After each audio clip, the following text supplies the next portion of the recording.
Hi guys, so for today's vlog, so ito yung heated eye patch. So nalaman ko to nung nag-training kami one time.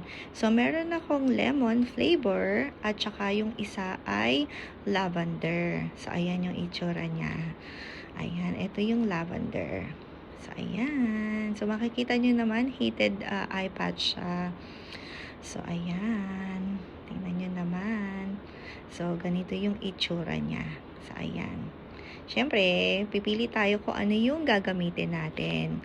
Pero, ang napili kong gamitin yung lavender kasi yun talaga yung favorite kong scent.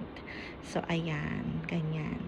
And then, open na natin. So, hanapin natin kung paano natin i-open. So, madali lang naman tong i-open, ganyan.